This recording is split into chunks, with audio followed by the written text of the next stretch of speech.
Hey there, I'm Carrie Jo with Fireboss Realty, and today I am joined with Scott Winn, who is the Assistant Superintendent of Wylie Independent School District. He is here to join us today. We're going to talk a little bit about y'all's limited open enrollment today. Yes. So before we get to that, can you tell me a little bit about why Wylie ISD? What makes Wylie ISD different? Carrie, that's a great question, but I'm going to tell you right now, if you've been a part of Wylie ISD, you know the great things that are in Wylie ISD. Our teachers are relational, our programs are superior, our academics are truly the best around. And my own students are a product of Wylie ISD, and so I would say we moved here many, many years ago because we knew it was a good school district. Not only a good, we've become a great school district.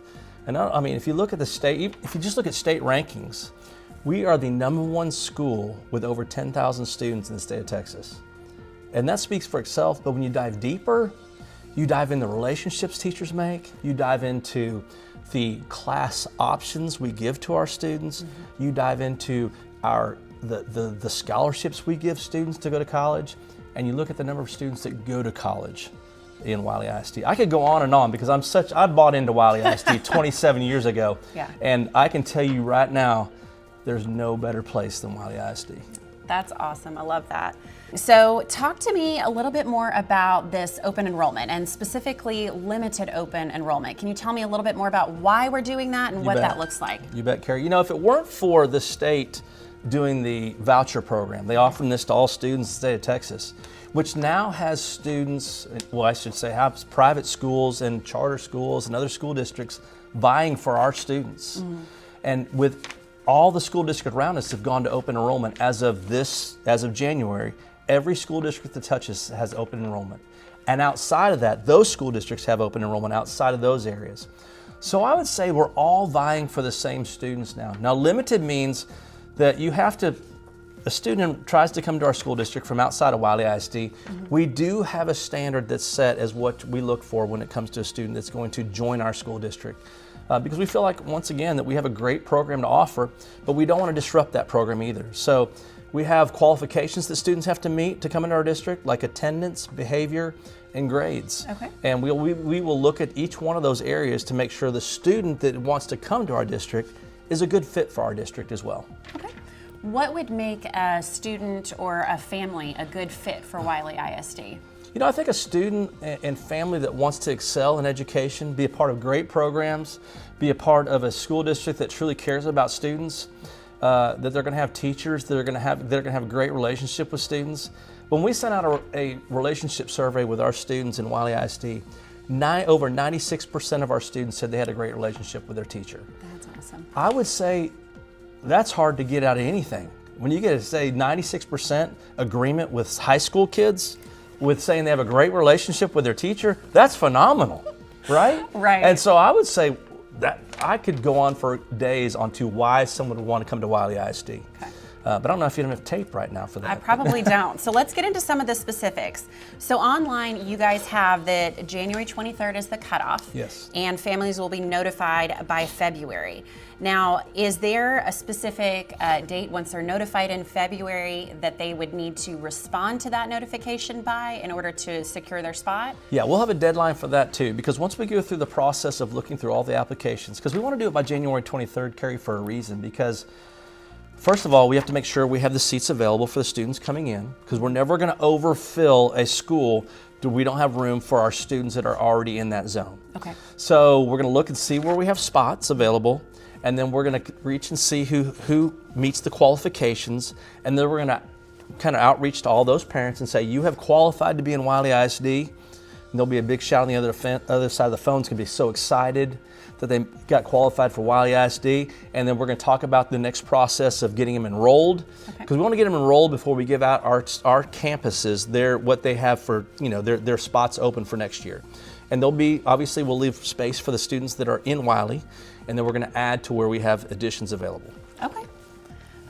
So with that, is there going to be like a wait list if your open enrollment does fill up? Or That's a good question. Yes, there will be a wait list if we fill up, because here's what we're not going to do. We're not ever going to overfill any campus where we will not have room for the capacity of that zone. Okay.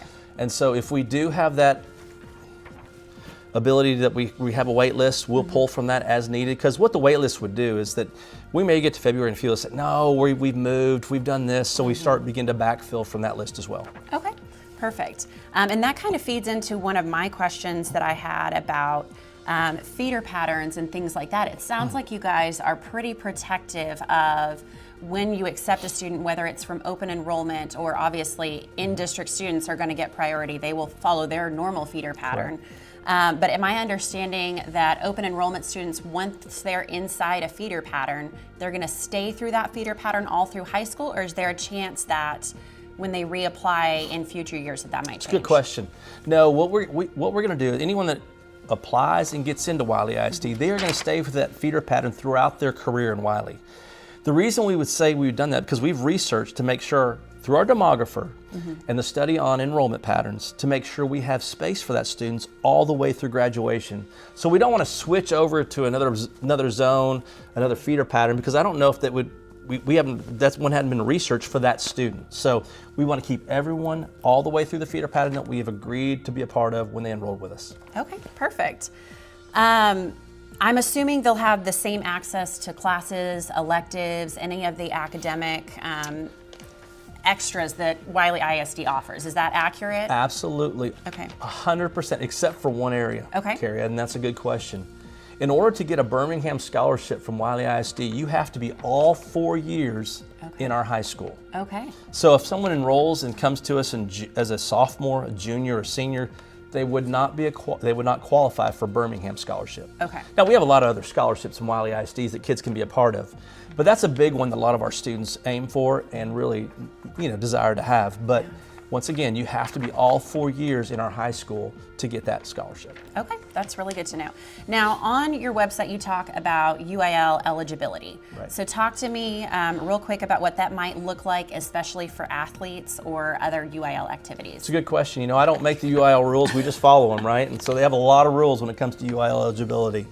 And the main one is if you come to our school district and you're, say, a sophomore, and you're a really good athlete and could play varsity, maybe you were play varsity where you were at previously, you have to sit out 1 year before you go to varsity in our district, meaning you'd probably have to play JV, or you may have to play freshman. Whatever it is, you have to sit out from varsity that 1 year before you can go to varsity involvement. Okay. Now on your website, you had mentioned this earlier about having specific requirements for attendance, behavior, and academic expectations. And for those of you who are watching, that is listed specifically on the website. I'm going to include it in a link below. But what happens if a student comes into the district and they end up not meeting those expectations during the year? That's a great question. When it comes to students that aren't meeting those requirements, then we have run through our District of Innovation plan where we have got permission from that group, and it'll be part of our systems in Wylie ISD that says if a student does not meet that anytime during the school year, they'll be asked to return to their home district. Okay. And so they must meet that requirement the entire time they're here. And they're going to be a part of Wylie ISD. We're going to consider them Wylie ISD, but they do have a standard they have to be upheld to when they're here with us. Okay. Now, for the families who already live in the district, I'm sure a lot of them have questions about how is this going to affect kids who are currently here. So can you talk to me a little bit about how you guys are going to be managing to protect class sizes, resources, and just the overall student experience? I think part of that you've already touched on, as far as you guys are not going to overfill. Right. Is there anything else within that parents that are in the district might want to know? I think it's important to know that we do protect each school district feeder pattern to make sure that we have enough space for them, because we do want to make sure that our students that have moved here for the Wylie experience get the full Wylie experience. And so we have protected that. Our demographers worked with us specifically to make sure that we can really kind of move forward with our seats and what we have available in each zone. We look at each school individually to see how much spot we have, how many spaces we have for those students. And I think that's going to be something to hopefully put our parents that live here at ease when they place their students in the classrooms. Okay. Well, Scott, thank you so much for taking the time to talk with us today and provide some clarity.